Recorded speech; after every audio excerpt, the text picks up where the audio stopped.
entender propiamente lo que es el síndrome de Kerbein, voy a explicar un poco de lo que es su anatomía o la anatomía de la muñeca. Tenemos el hueso del radio, el cual articula con un hueso de la primera fila del carpo. Estoy dibujando como si estuviéramos viendo desde arriba, ¿ok?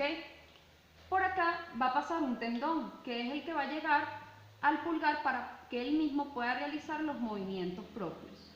Este tendón está protegido por lo que son las vainas sinoviales, que se encargan de mantenerlo fijo para impedir que el tendón esté bailando, para mantenerlo lubricado y evitar las fricciones cada vez que el tendón se desliza o se desplaza dentro de la vaina sinovial.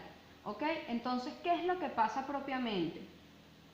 Si viéramos, esto es una vista superior, pero si lo viéramos frontal, por decirlo de alguna manera, este es el hueso del radio, ¿ok? Acá viene el tendón y esta es la vaina que lo recubre, ¿ok? Cuando hay una constante, porque el tendón lo que hace es desplazarse dentro de la vaina y esto ocurre con mucha frecuencia, la vaina se inflama y al inflamarse automáticamente aumenta su volumen. Este volumen va aumentando, aumentando y va a disminuir el espacio que tiene el tendón para deslizarse dentro de ella. Y esto es lo que ocasiona propiamente la sintomatología del síndrome de Kerbein, el cual es también conocido como tenosinovitis estenosante del abductor largo y extensor corto del pulgar. ¿Por qué estenosante? Porque la vaina estenosa o comprime, por decirlo de alguna manera, el tendón dentro de su canal y aparece la sintomatología propia de esta patología. Ahora bien, dije que era del abductor largo del pulgar, el cual va a llegar a la base del primer metacarpiano, que es más o menos como a esta altura. Ok, vamos a rayar por acá, es más o menos como a esta altura.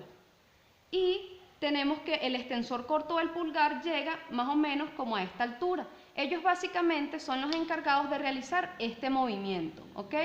De realizar este movimiento o de separar el pulgar de la mano. Bien, ahora vamos a hablar de lo que son los factores de riesgo.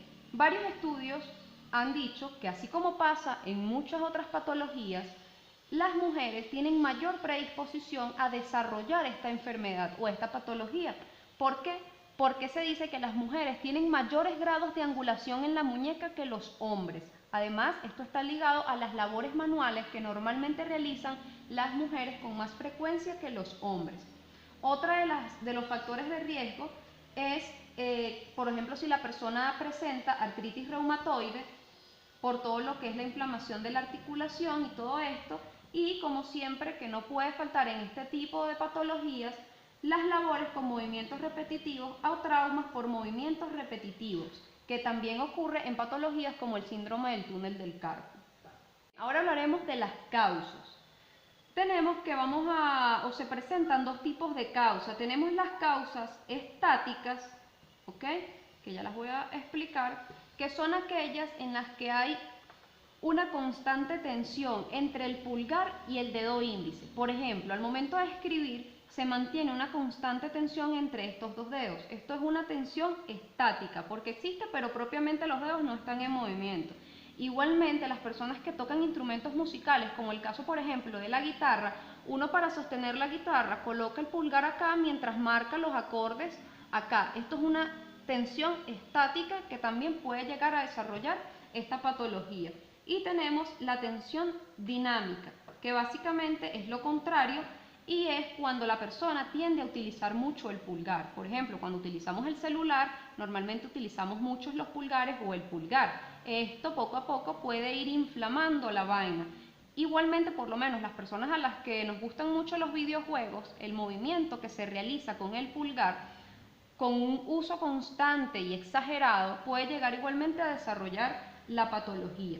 Otra de las causas son el sobreuso, que ya lo viene enlazado con lo que es las causas o las causas dinámicas exactamente, la debilidad o desequilibrio muscular, porque los músculos no son lo suficientemente fuertes para mantener la estructura alineada y de forma correcta, lo que es la laxitud o hiperlaxitud, porque las estructuras tienden a realizar movimientos por encima de los grados normales, los patrones de movimiento inadecuados y los posquirúrgica de fractura de muñeca cuando se coloca una placa, porque tienden a colocar una placa acá, ¿verdad? Para permitir la consolidación del hueso, pero esa placa lo que hace es comprimir el tendón o los tendones que van hacia el pulgar. Bien, ahora hablaremos de lo que son los síntomas. Obviamente que al hablar de síntomas vamos a encontrar al dolor. El dolor que se presenta cuando la persona realiza movimientos y que desaparece con el reposo. Pero esto pasa cuando la enfermedad no se encuentra en un estadio muy avanzado, porque aún cuando la persona guarde reposo o no mueva el pulgar, permanece el dolor allí. Es por esto que se recomienda el uso de una férula. De todas maneras, esto lo voy a abordar en un punto más adelante. Alteraciones de la sensibilidad, ¿ok? Sensaciones parestésicas. La persona va a sentir que se le duerme el dedo. Esta sensación va a ser más común en esta zona, que es a donde llegan los tendones o los músculos que van a realizar o que están involucrados en esta patología. Dolor igualmente a la palpación, cuando se toca sobre todo esta zona por acá, que es en donde va a existir la inflamación, hay dolor.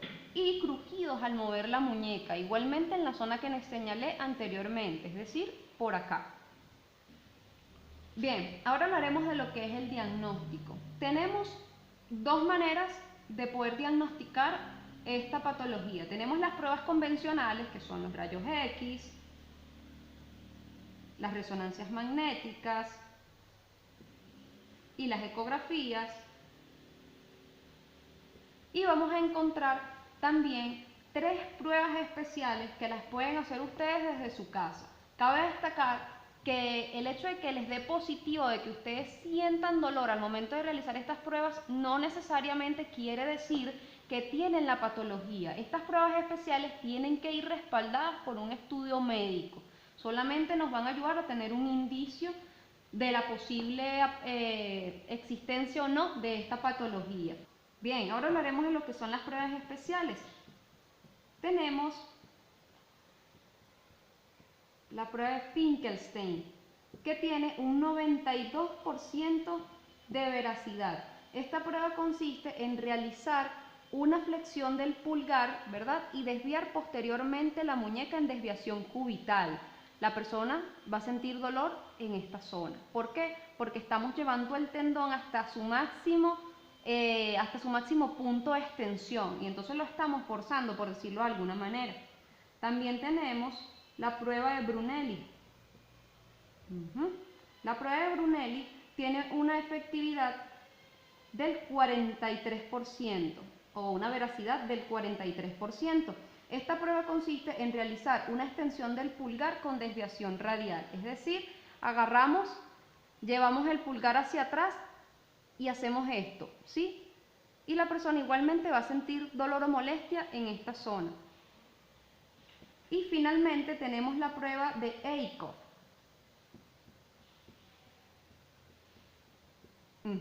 que tiene un 50% de veracidad. Esta prueba consiste, o es muy parecida a la prueba de Finkelstein, porque consiste en llevar el pulgar, cerrar los dedos, oprimiendo el pulgar y posteriormente llevar a desviación cubital. ¿Por qué se dice que tiene un 50% de veracidad? Porque puede generar dolor aún en personas sanas. Por ejemplo, en mi caso, a mí realizar esta prueba me genera dolor, pero yo no estoy diagnosticada ni tengo esta patología, ¿ok? Otra prueba que, bueno, encontré en la revisión bibliográfica, pero no tiene, como quien dice, un sustento serio, por así decirlo, pero de todas maneras lo voy a mencionar, es realizar una compresión aquí a nivel del primer compartimiento radial y pedirle a la persona que mueva lo más rápido y amplio que pueda el pulgar. Esto igualmente generaría dolor en esta zona. Finalmente hablaremos de lo que es el tratamiento. Obviamente que si estamos hablando de una inflamación de la vaina que cubre el tendón, lo más normal o lo más recomendado es que se guarde reposo, ¿verdad? ¿Para qué? Para que eso se desinflame. También nos van a indicar el consumo de antiinflamatorios, porque igualmente, repito, es una inflamación y entonces el reposo junto con los antiinflamatorios van a ayudarnos a disminuir esa inflamación. Lo que les había mencionado, se tiende a utilizar una férula que va a abarcar principalmente la zona del pulgar, y básicamente esta férula lo que va es a limitar los movimientos del pulgar para favorecer el reposo y la desinflamación de los tendones y de todo lo que está involucrado en esta patología. Les voy a colocar igualmente una foto de cómo se vería esta férula para que tengan una idea. Obviamente que todo esto debe ir acompañado del proceso de rehabilitación, en el que se va a buscar disminuir el dolor que siente la persona, fortalecer las estructuras adyacentes para que las mismas ayuden a fijar y ayuden a que no pueda o sea más difícil que la persona reincida en la patología. También lo que es la infiltración con corticoides, la cual solamente se recomiendan de 2 a 3, no más, ¿ok? Ya que se dice que este proceso solamente tiene resultados del 30 al 60% de las personas que lo practican. Y no solamente eso, sino que puede producir un riesgo porque al momento en el que realizan la infiltración pueden tocar alguna otra estructura y más bien lo que pueden hacer es comprometer la patología que ya inicialmente tenía la persona. Y finalmente el tratamiento quirúrgico. Algunos datos de importancia que de repente les puedo llegar a decir: el síndrome de Kerbein o la tenosinovitis estenosante de Kerbein también es conocido como el síndrome de la madre primeriza. ¿Por qué? Porque la mamá carga al bebé y siempre lo hace de esta manera y entonces esto genera inflamación en la vaina. Y solamente el 25% de los casos es generado por causas traumáticas, es decir, accidentes. Es decir, ¿qué quiere decir esto? Que en el 75% de los casos esta patología es ocasionada por movimientos repetitivos, por uso y por otras cosas totalmente distintas a accidentes. Ok, ahora estaré respondiendo algunas preguntas que me han dejado en comentarios anteriores en otros videos. Tengo por acá a Bart Banyar que dice: saludos, me colocaron una placa y 6 tornillos en el quinto metatarsiano del pie izquierdo. Llevo 33 días después de la operación y me recomiendan apoyar mi pie con ayuda de muletas, o sea, no apoyar todo el peso. ¿Esto es correcto o me puede provocar un daño, retrasar la cicatrización del hueso? Agradecería mucho tu recomendación. Pues bien, 33 días, llevas un poco más del mes. El quinto metatarsiano es un hueso pequeño, por lo que su consolidación es relativamente rápida. Así que sin ningún problema puedes realizar pequeñas ayudas o pequeños apoyos, mejor dicho, del pie con la ayuda de la muleta, sin descargar el peso completo. Lo vas a ir haciendo a tolerancia, es decir, apoyas un poco, ves que no haya presencia de dolor y poco a poco vas aumentando la intensidad del apoyo. Esto puedes hacerlo siempre que no haya dolor. Si sientes que hay un dolor relativamente considerable, es mejor que no lo hagas y que esperes hablar o que tu médico te vea en consulta. Recuerda que él es quien conoce el caso a la perfección. Otra pregunta es de Cami Ruedas, en la que dice: tuve una fractura en el antebrazo, cúbito y radio, con desplazamiento a unos 10 centímetros de la articulación del codo. Soy atleta, gimnasta. ¿Podré algún día volver a mi deporte? Me instalaron placas, ando muy triste, tanto entrenar para esto, no sé qué hacer. Sé que lo primero es mi recuperación, pero ¿podré algún día ser el mismo? Pues bien, esto, como tú bien lo dijiste, va a depender netamente del proceso de recuperación. Si el proceso de recuperación se da acorde o los resultados se dan acorde a lo esperado, puedes, con el pasar del tiempo, con recuperación, con ejercicios, con fortalecimiento, volver a tus actividades de atleta o gimnasta sin ningún tipo de problema. Pero si existe, esperemos que no, algún proceso anómalo durante el proceso de consolidación del hueso, puede que esto te afecte más adelante, pero las posibilidades de que esto ocurra son del 20%, ¿ok? De que haya algo anómalo durante el proceso de recuperación. Simplemente sigue las indicaciones de tu médico, guarda reposo, posteriormente realiza los ejercicios que te manden en la rehabilitación y verás cómo con el tiempo, no te digo que en 3 meses vas a estar nuevamente pues haciendo lo que solías hacer, pero con el paso del tiempo, con dedicación y perseverancia, lo vas a conseguir. Otra pregunta. Hola, recién veo tu video. Tengo un hijo de 12 años que hace 3 días ha sufrido una fractura de clavícula. El hueso fue montado. Su traumatólogo lo pudo enderezar en un 40%. Le falta 1 centímetro para que quede igual. Ya no se pudo hacer más. Está utilizando inmovilizador de clavícula con cabestrillo. Dentro de 20 días lo verán de nuevo y con su placa. ¿Qué debo hacer para ayudarlo? ¿Y ese hueso quedará así o va a llegar a igualarse o juntarse? Muchas gracias. Pues bien, eso verdaderamente es lo que se espera, ¿ok? Que el hueso pueda llegar a igualarse o juntarse hasta quedar como estaba originalmente. De todas maneras, falta simplemente 1 centímetro para que el hueso quede como estaba originalmente. En el caso, que no creo que se dé, pero hay una posibilidad de un 5 o 10% de que ocurra, de que el hueso quede así, no te preocupes porque eso no va a limitar a tu hijo en ninguna de sus actividades ni en ningún tipo de movimiento. Conozco personas, he tenido pacientes que han tenido fracturas de clavícula de 15 años, 10 años y se les siente al tú palpar la zona de la clavícula el bulto, por así decirlo, de que la clavícula no consolidó totalmente igualada, ¿ok? Pero eso no los limita para nada, o sea, simplemente se les siente el bulto allí, pero ni les duele, ni les molesta, ni los limita. Así que no te preocupes que en el caso de que esto pase, que vuelvo y repito, no creo que pase, no va a haber ningún problema. Confía en el tratamiento que le ha mandado el médico con el inmovilizador, que verás que los resultados que se obtendrán van a ser positivos. Y finalmente, William Crisóstomo dice: buenas, yo tengo doble fractura en forma oblicua, me operaron con platino, ya tengo 6 meses y todavía no consolida. ¿Qué tiempo demora en consolidar? Gracias por su video.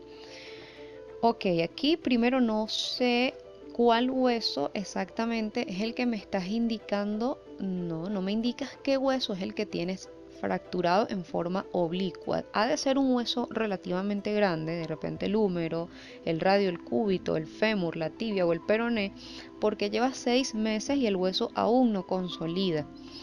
¿Qué pasa? Recuerda que no todos los tipos de fracturas son diferentes y que la consolidación de un hueso no es una regla que se cumpla en todos los huesos por iguales. Esto va a depender de la edad de la persona, de los hábitos alimenticios y hábitos de vida, el tipo de fractura y el hueso que se fracture. Entonces, no te preocupes, consúltalo con tu médico porque verdaderamente acá no te puedo dar mucho mi opinión, pero una fractura oblicua, y si me estás diciendo que fue doble, en líneas generales es muy complicada porque el hueso prácticamente se rompe casi que en su totalidad y de por sí la consolidación es lenta. Entonces imagínate si en este caso o en tu caso es doble.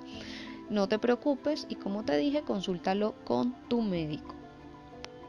Pues bien, esto ha sido todo por el día de hoy. Si tienes alguna duda, déjala en tus comentarios y posiblemente la estaré respondiendo en un próximo video. No olvides suscribirte para que sepas y estés al tanto de cada cuánto subimos video y estés pendiente de si podemos responder tu pregunta en ese video. No olvides darle me gusta a este video y dejarnos tus apreciaciones. Nos vemos en un próximo video.